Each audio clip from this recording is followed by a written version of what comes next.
lali sanak lali kadang. Ucapan telu apa wae. Oh, mangkane ya Allah. Ucapan telu sing diterno Para Jamal ten sampean. Omong-omong, iming-iming, ameng-ameng. Tegese omong-omong. Tegese omong-omong Para Jamal kali mantri mriki. Omong-omong kali sampean, ngomongi kali sampean.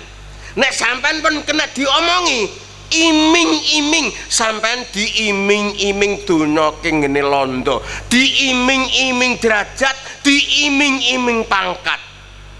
Nek sampean pun kena omong-omong, kena iming-iming, sampean kena ameng-ameng. Tegese ameng-ameng. Sampean iki jange dipakani napa kesenengane sampean, berarti ameng-amenge londo sing gawe njebak sampean. Mulane pikiran sampean rusak bejat kaya ngeten iki. Kamu ya? Gancuk iku yo ngono. Ayo. Ketel apa? Padha pamonge cuk. Gancuk iki. Aku nek kene rumah tamu kon muring.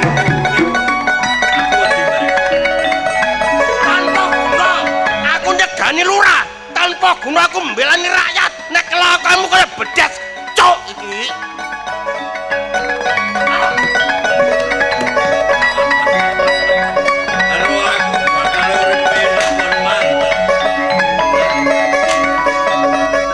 Aku bakal urip mulya gandeng renteng karo nomi londo konmen. Kamari.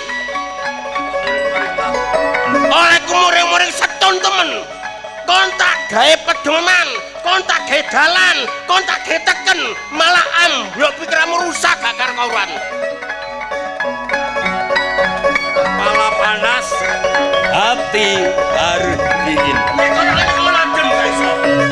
Wong ngomong kudu dipikir sing tak temeni. Aku wani ngomong-ngomong padha pangkate, padha perangkate le, senajan kon aku bayan. Gak wedi. Enak endi wong sogeh karo dadi kiri pilih. Nek kon kepengin sogeh melu aku nyambut gawe bareng-bareng londo. Ene nek kon kepengin bambu kepengin dadi wong larat bela nono bangsamu. Tak pilih aku gak mbadok timbangan aku diancek-ancek londo kaya ngono. Yes. Kepala desa berhak mengatur apa wae. Tapi nek bayan dudukane di desa paling rendah.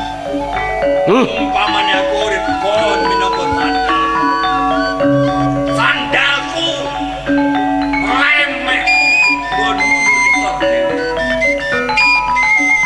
Senajan ndek nisor nek pancen jujur tumindakku, temen-temen madhep nang ngene sing urip, temen-temen iki ndepani pulo Nusantara Jawa ngeman bangsaku, ngeman rakyatku timbang jajal kento. Gak kaya raimu ngono. Cuk, jancuk iki.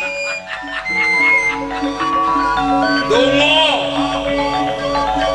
nganti lambemu muntuk buru ana nek saka jembatan yan mongkon gak gablek ate nglawan wong cobi nek wis aku dikuwacani dadi wedoro nyekel pedol sing tak pateni dhisik kok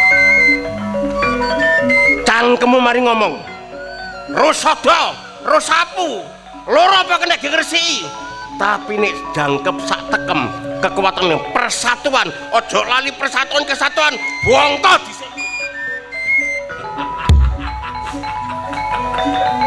yan bayang dicek tak godho kaya ngene kon misu-misu barang tapi lagi mangkal kon cek nang aku kapan aku memang kemana tunggu tanggal mainnya.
tekaning saiki